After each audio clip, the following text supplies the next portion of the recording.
এক প্রকার আল্লাহর হক আর এক প্রকার বান্দার হক। আল্লাহর হক হলো কালিমা পড়ার পর নামাজ, রোজা, হজ, যাকাত, এগুলো হচ্ছে কার হক? আল্লাহর। আল্লাহর হক। এরপরে বান্দার হক কি? বান্দার হক হলো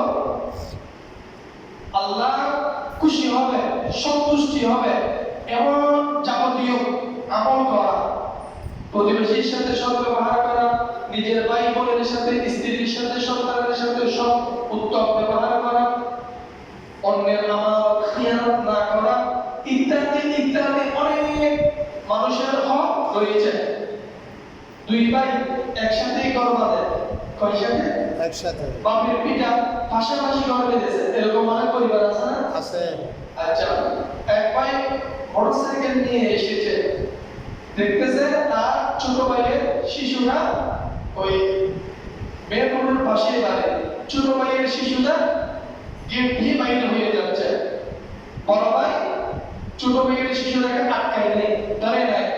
তখন হঠাৎ ওই বাড়ি থেকে বাইকে করলো, তার শিশু সন্তান বাইরে হয়ে যাচ্ছে। সে তাড়াহুড়ো করে দ্রুত এসে তার সন্তানকে রোডের গাড়ি অ্যাক্সিডেন্ট থেকে বাঁচানোর জন্য প্রচেষ্টা চালায়। সে সাকসেস হয়। গাড়ি তাকে সে মেরে দিত, গতি স্পিড, গতি স্পিডে গতি গাড়ি চলতেছে। তখন ওই ভাই দেওয়াল, দুই দেওয়ালের মাঝখানে এরকম দেওয়াল আছে না, সোজা লম্বা একটা দেওয়াল দিয়ে তার বাড়ির সামনে আরো একটা দরজা দিল। ঘরের প্রবেশে কি দিল? দরজা দিল। আচ্ছা, পিঠের মাঝখান থেকে একটা দেওয়াল হলো, সেটা কার দোষে? বড় ভাইয়ের দোষে। কার দোষে? বড় ভাইয়ের দোষে। বড় ভাই যদি দায়িত্ব পালন করতো, তার ছোট ভাইয়ের সন্তানকে সেভ করতো, কি করতো? যত্ন করতো, সেভ করতো, ভালোবাসা দেখাইতো, দায়িত্ববোধ দেখাইতো, তাহলে ওই সন্তান এত বড় বিপদের সম্মুখীন হতো না। সম্মুখীন হতো না। তাহলে দায়িত্বটা অবহেলার কারণে ভাই ভাইয়ের মধ্যে পিঠার মাঝখানে বিশাল একটা দেওয়াল নির্মাণ হয়েছে। আমরা যতগুলো বিপদের মধ্যে, মুসিবতের মধ্যে পতিত হই, সবগুলো বলা মুসিবত আমরা আমাদের কর্মের দ্বারা অর্জন করি। কিসের দ্বারা? আমরা আমাদের কর্মের দ্বারাই অর্জন করি। এই জন্য পবিত্র কালামে কোরআনের মধ্যে বলা হচ্ছে বিসমিল্লাহির রহমানির রহিম, ইন্নামাল মুমিনুনা ইখওয়াতুন ফাসলিহু বাইনা আখাওয়াইকুম ওয়াত্তাকুল্লাহা লাআল্লাকুম তুরহামুন। এক মুমিন, এক মুসলমান অপর মুসলমানের ভাই, এক মুমিনের অপর মুমিনাতে বোন, ঠিক না? আমরা সকল পৃথিবীর 200 কোটি মুসলমান আছে। কয়শো কোটি? 200 কোটি। 200 কোটি প্লাস আছে মুসলমান। ইহুদি আছে কতজন জানেন? 1 কোটি 45 লক্ষ পৃথিবীতে। কয় কোটি? 1 কোটি 45 লক্ষ। শুধু ইসরায়েল নামক রাষ্ট্রের মধ্যে মাত্র 65 লক্ষ ইহুদি আছে। কয় লক্ষ? 65 লক্ষ। বাকি ইহুদিগুলো America, France, Italy, Argentina, German এরকম বিভিন্ন রাষ্ট্রের মধ্যে বসবাস করে। দেখেন 65 লক্ষ ইহুদি 200 কোটি মুসলমানের খুব হারাম করে দিয়েছে, ঠিক না? আমার কথা বুঝতে পারেন না? আপনার কয়শো কোটি? 200 কোটি। 200 কোটি আমাদের 200 কোটি মুসলমানের খুব হারাম করে দিয়েছে মাত্র 1 কোটি 65 লক্ষ ইহুদি। আপনি যদি মুসলিম রাষ্ট্র বোঝেন, 65টি রাষ্ট্রের মধ্যে 57টি ওআইসি অন্তর্ভুক্ত মুসলিম রাষ্ট্র আছে। কয়টি? 27টি। 57টি। কয়টি? 57টি। 57টি। একই বিশ্বের মুসলিম রাষ্ট্র 65টি। ওআইসি অন্তর্ভুক্ত 57টি মুসলিম রাষ্ট্র। 56 বা 57 মুসলিম রাষ্ট্র মিলে এক ইহুদি রাষ্ট্র মোকাবেলা করতে আমরা ব্যর্থ। আমরা কি? ব্যর্থ। কেন আমরা ব্যর্থ? আমাদের অন্তরটা, আমাদের ঈমানটা নষ্ট হয়ে গেছে। আমরা ভাই ভাইয়ের হক রক্ষা করি না, ভাই ভাইকে সম্মান করি না। আজকে ফিলিস্তিনের নিরহ একেবারে অসহায় শিশুরা সারা সর্বত্র আম্মু আব্বু বলতে শিখেছে, ঠিক না? আম্মু আব্বু বলতে শিখেছে। তাদেরকে বিমান হামলা করে, বোম হামলা করে, অস্ত্রের মাধ্যমে তাদেরকে শহীদ করা হচ্ছে। বাকি 57 মুসলিম রাষ্ট্র নীরব। মুসলিম রাষ্ট্র কি? নীরব। ওয়াইজি নীরব, জাতীয় সংঘ নীরব, শুধু দায়িত্ব পালন করে তীব্র নিন্দা জানাচ্ছি। লেবাননে হামলা চালাচ্ছে না, যুদ্ধবিরতির মধ্যে লেবাননে হামলা চলতেছে না, চলতেছে কি চলতেছে না, চলতেছে। আমরা ঈমান থেকে, ইসলাম থেকে, দায়িত্ব থেকে দূরে সরে এসেছি। কোথায় সরে এসেছি? দূরে সরে এসেছি।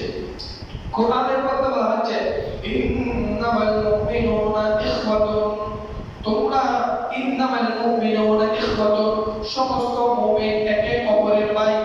ইন্নামাল মুমিনুনা ইখওয়াতুন, নিশ্চয় মুমিনগণ পরস্পরের ভাই। ফাসলিহু, তোমরা মীমাংসা করো। বাইনা আখাওয়াইকুম, তোমাদের একে অপরের মধ্যে যে বিবাদ রয়েছে, কি রয়েছে?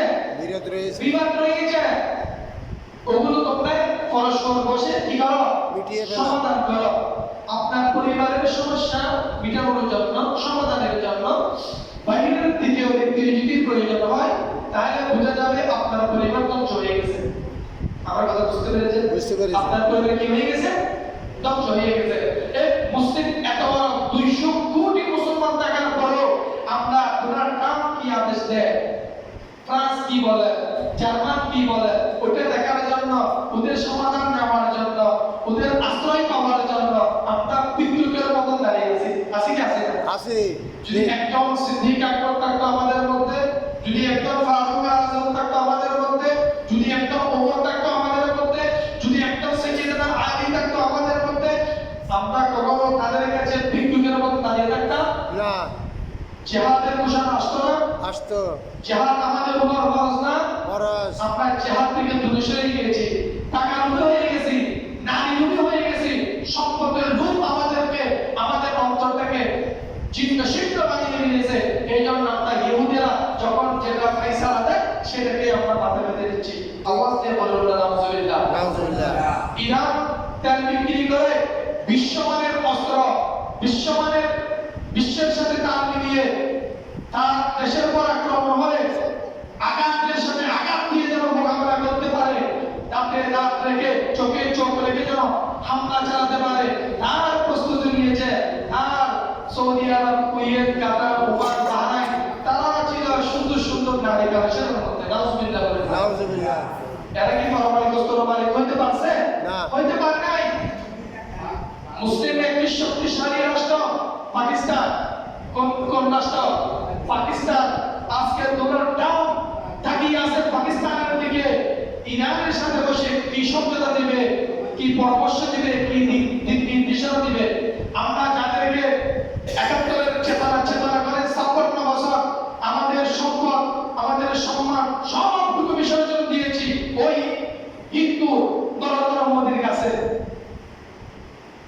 ইন্ডিয়ার কাছে। আজকে যাদের থেকে আমরা বিদ্যুৎ হয়েছি তারা বিশ্বের রোল মডেল। তারা বিশ্বে কি? বিশ্বে তারা রোল মডেল। তাদের সমাধান পাওয়ার জন্য, তাদের সহযোগিতা পাওয়ার জন্য, তাদের দিক নির্দেশনার জন্য আমেরিকার মতো রাষ্ট্র হা করে তাকিয়ে আছে। বাবা, ইরানের সাথে যুদ্ধটা বন্ধ কর। কার সাথে? আমি আর বাসি না। ৫৬% আমেরিকার জনগণ চাই ডোনাল্ড ট্রাম্প ক্ষমতা থেকে সরে যাক। তাকে পাগল বলতেছে, উন্মাদ বলতেছে। কেন বলতেছে? তার কর্মকাণ্ডের কারণে। কিসের কারণে? কর্মকাণ্ডের কারণে। মাত্র ৬৬ লক্ষ ইহুদিকে সুবিধা দেওয়ার জন্য ৭০,০০০, আজকে ২.৫ বছর ৩ বছর ৭০,০০০-এর চেয়ে বেশি নিরহ ফিলিস্তিন, নিরহ মুসলমানকে তারা হত্যা করেছে। ইন্না লিল্লাহি ওয়া ইন্না ইলাইহি রাজিউন। শহীদ করেছে মাত্র ৬৫ লক্ষ ইহুদিদের সেফটির জন্য। ডোনাল্ড ট্রাম্প সেটা অন্যায় করে নাই, অপরাধ করে নাই, করছে। সালাতুন ইয়া রাসূলুল্লাহ আলাইকুম, সালাম ইয়া হাবিবাল্লাহ আলাইকুম। আচ্ছা, এর আগে একটা কথা বলি। ৫৬ বছরের ইতিহাসে বাংলাদেশের সাথে ইন্ডিয়ার সাথে একটা চুক্তি হয়েছিল। বাংলাদেশের বুক দিয়ে ইন্ডিয়ার রেল চলতে পারবে, বাংলাদেশের বুক দিয়ে ইন্ডিয়ার রেল চলতে পারবে। সবটা এটাও